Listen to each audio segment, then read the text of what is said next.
जय हिंद एवरीवन। आज का सेशन है हमारा बेस थ्योरम पर।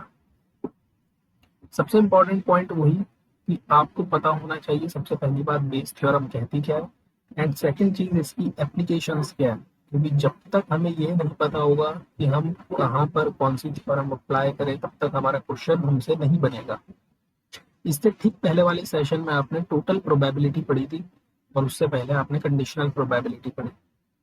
तो इन दोनों का यूज करूंगा मैं बेस थ्योरम पर। कैसे क्वेश्चंस बनते हैं, कहाँ पर मैं पहचानूंगा कि बेस थ्योरम एप्लीकेबल होगी, उसके लिए हम सबसे पहले क्वेश्चन को उठाते हैं। क्वेश्चन समझते हैं। सबसे पहले हमारे से क्वेश्चन कह रहा है कि एक बैग है मेरे पास जिसमें 4 रेड और 4 ब्लैक बॉल है, और एक दूसरा बैग भी है जिसमें 2 रेड एंड यहाँ पर ब्लैक बॉल मेंशन नहीं है, आप यहाँ पर 4 ब्लैक बॉल है, 4 ब्लैक बॉल है। One of the two bag is selected.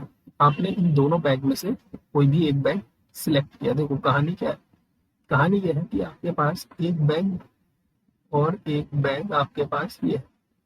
इस वाले बैग के पास 4 रेड बॉल और 4 ब्लैक बॉल है, और सेकंड वाले बैग के पास 2 रेड बॉल और 4 ब्लैक बॉल है। ये कहानी समझ में आई। अब सपोज यहाँ पर कोई इंसान है, कोई भी एक आदमी है। ये आदमी क्या करता है, इसको बोला जाता है कि आप इन दोनों में से कोई भी एक बैग सिलेक्ट करो।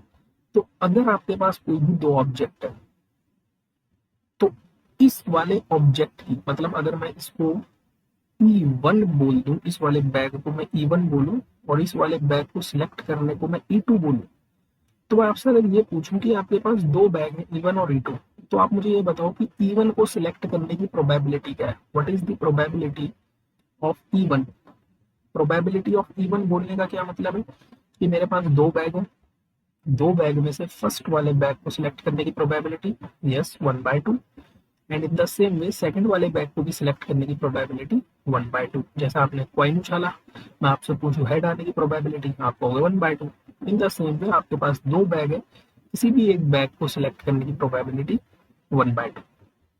फिर उसने आगे क्या बोला है, and a ball is drawn from the bag which is found to be red. Look, ये बहुत इंपॉर्टेंट है क्वेश्चन में। उसने बोला आपने एक बॉल निकाली बैग से और आपको ये पता चल गया कि वो रेड बॉल है। फाइंड दी प्रोबेबिलिटी, आपको इस बात की प्रोबेबिलिटी निकालनी है कि वो पहले वाले बैग से निकली है। देखो कहानी समझते हैं, कहानी में क्या ट्विस्ट है। एक इंसान था, सबसे पहली बात इसने कोई भी एक बैग सिलेक्ट किया। बैग सिलेक्ट करने के बाद कहानी ये हुई कि आपने एक बॉल निकाली और वो बॉल आपको पता है कि वो रेड कलर की है। तो मैं आपसे एक छोटी सी चीज पूछता हूँ कि अगर मैं ए इवेंट कोई क्रिएट करूं जिसमें मुझे रेड बॉल निकालनी है, रेड बॉल, ठीक, तो क्या आप मुझे बताओगे कि what is the probability of collecting red ball या found to be red ball, की मतलब मैं इस बात की प्रोबेबिलिटी जानना चाहता हूँ कि मेरे पास रेड बॉल निकली। तो आप क्या कहोगे, आप ये कहोगे कि सर ये टोटल प्रोबेबिलिटी का क्वेश्चन बनी है कि मेरे पास 2 बैग है, तो सबसे पहले मैं फर्स्ट वाले बैग का सिलेक्शन करूंगा, फिर क्या काम करूंगा, इस फर्स्ट बैग में से रेड बॉल निकालूंगा, या फिर मैं सेकंड वाले बैग का सिलेक्शन करूंगा, फिर इस सेकंड वाले बैग से यानी E2 वाले बैग से रेड बॉल निकालूंगा। ये चीज क्या लिख रहा हूँ मैं, ये कंडीशनल प्रोबेबिलिटी है। ये जो डिनोमिनेटर में E1 लिखा है ये आपको क्या बताता है, ये बताता है कि E1 इवेंट हो चुका है, मतलब आपने फर्स्ट बैग सिलेक्ट कर लिया है, इस बैग से आपकी रेड बॉल निकलेगी, इस बात की प्रोबेबिलिटी। या फिर आपने सेकंड बैग सिलेक्ट किया, इस सेकंड बैग सिलेक्ट करने पर रेड बॉल निकलने की प्रोबेबिलिटी। और अगर आपको ये चीज भी नहीं पता तो कॉमन सेंस लगाते हैं। सपोज ये मैं हूं, ठीक, मुझसे बोला गया कि मुझे दोनों बैग में से एक रेड बॉल निकालनी है और वो किसी भी बैग से निकल सकती है। तो मैं क्या करूंगा, मैं सबसे पहले इन दोनों बैग में से किसी एक बैग का सिलेक्शन करूंगा। सपोज मैंने फर्स्ट बैग का सिलेक्शन किया जिसकी प्रोबेबिलिटी हो गई 1/2। फिर अब मैं फर्स्ट बैग का सिलेक्शन कर चुका हूं, तो फर्स्ट बैग से रेड बॉल निकले, इस बात की क्या प्रोबेबिलिटी होगी, मैं बोलूंगा 4 रेड बॉल है और टोटल मेरे पास 8 रेड बॉल और टोटल 8 बॉल्स है, यही प्रोबेबिलिटी बनेगी। या फिर मैं ऐसा भी कर सकता था कि मैंने सेकंड बैग सिलेक्ट किया, फिर सेकंड बैग से रेड बॉल निकले, इस बात की क्या प्रोबेबिलिटी है 2/6, क्योंकि टोटल 2 रेड बॉल है और 6 टोटल नंबर ऑफ बॉल्स है। तो ये तो इस बात की प्रोबेबिलिटी आ गई कि आपने रेड बॉल का सिलेक्शन किया है, सिलेक्शन ऑफ रेड बॉल। तो क्वेश्चन में उसने ये बोला कि ये चीज तो आप जानते हो कि जो आपने बॉल निकाली है वो रेड है, आप मुझे एक सीधी सी बात ये बताओ कि जो ball, find the probability that ball is drawn from first bag, कि जो आपने बॉल रेड निकाली है वो फर्स्ट वाले बैग से निकली है, इस बात की क्या प्रोबेबिलिटी है। मतलब वो आपसे क्या जानना चाह रहे हैं कि बॉल तो रेड निकल गई, मतलब जो इवेंट हो चुका है वो डिनोमिनेटर में आता है कि रेड बॉल निकल चुकी है। व्हाट इज द प्रोबेबिलिटी कि वो आपने फर्स्ट बैग से निकाली है, मतलब इवन अपॉन ए आपसे जानना चाह रहा है। तो बेस थ्योरम क्या कहती है, बेस थ्योरम कहती है कि जो आपने टोटल प्रोबेबिलिटी निकाली 1/2 इंटू 4/8 प्लस 1/2 इंटू 2/6, ये किस बात की प्रोबेबिलिटी है, ये फर्स्ट बैग से पी इवन अपॉन ए है, ये कि आपने फर्स्ट बैग से रेड बॉल निकाली है। और ये चीज क्या है, ये इस बात की प्रोबेबिलिटी की है, इस बात की प्रोबेबिलिटी ये है कि आपने, सॉरी उल्टा लिख दिया,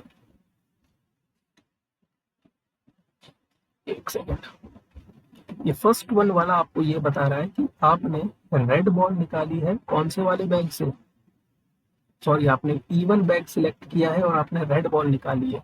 एंड ये आपको क्या बता रहा है कि आपने E2 बैग सिलेक्ट किया है और आपने रेड बॉल निकाली है।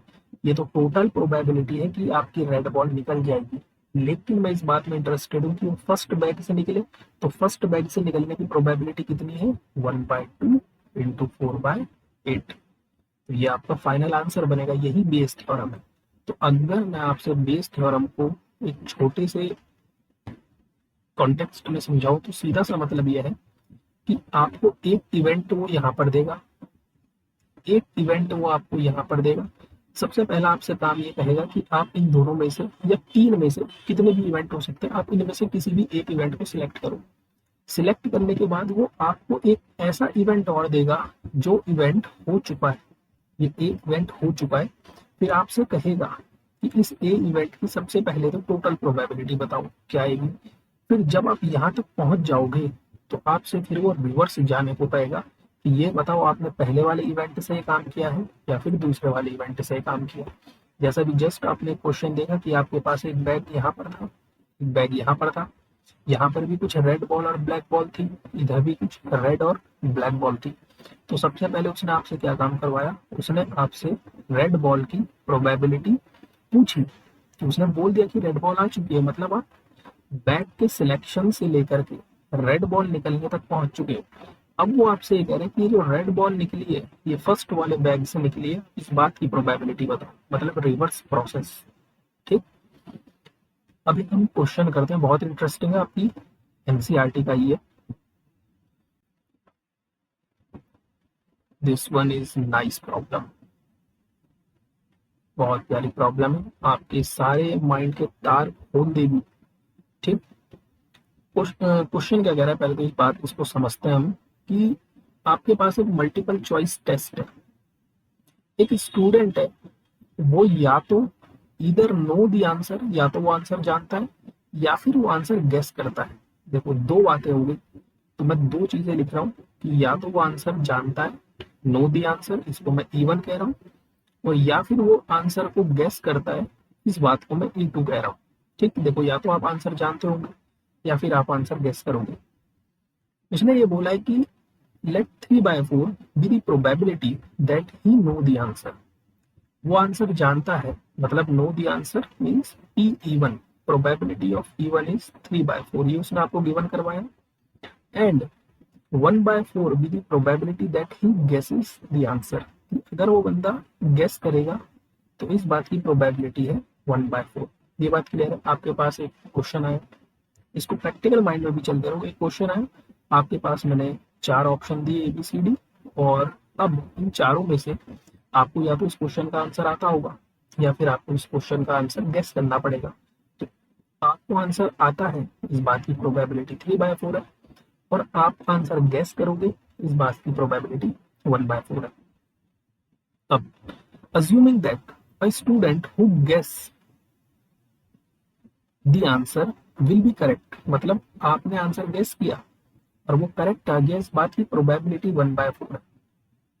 ठीक, what is the probability that the student know the answer will be correct given that आपको क्या दिया है, तो ये दिया है कि the answer is correctly, मतलब आप क्वेश्चन की लैंग्वेज समझो, क्वेश्चन समझो कि आप आंसर जानते हो इस बात की प्रोबेबिलिटी आपको दी है, आप आंसर गेस करोगे इस बात की प्रोबेबिलिटी आपको दी है। क्वेश्चन आपसे ये कह रहा है कि ऐसा ज्यूम करो एक स्टूडेंट जो आंसर को गेस करता है वो आंसर करेक्ट होगा, इस बात की प्रोबेबिलिटी है 1/4। तो मैं एक काम करता हूँ, मैं ए इवेंट ले लेता हूँ कि आंसर जो है ना मेरा वो करेक्ट आएगा।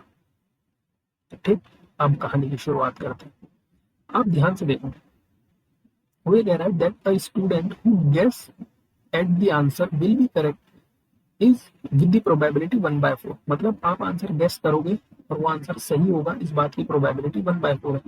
तो क्वेश्चन ये कह रहा है what is the probability that, इस बात की क्या प्रोबेबिलिटी होगी कि स्टूडेंट आंसर जानता है, गिवन दैट, आपको गिवन क्या है, आपको गिवन है कि ही आंसर इट करेक्टली, कि वो आंसर बिल्कुल सही देगा।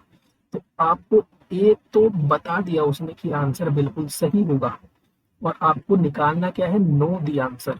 नो द आंसर मतलब आपको इवन इवेंट कैलकुलेट करना है, तो आपको ये टास्क पूरा करना है। क्वेश्चन समझ आया, क्वेश्चन का कहना क्या था कि एक स्टूडेंट आंसर जानता है, इस बात की प्रोबेबिलिटी आपको पता है, एक स्टूडेंट आंसर गेस करेगा, इस बात की प्रोबेबिलिटी आपको पता है। आपने इवेंट अज्यूम किया कि स्टूडेंट ने आंसर करेक्ट दिया, अब वो करेक्ट कैसे भी दे सकता है, या तो गेस करके या जानकर।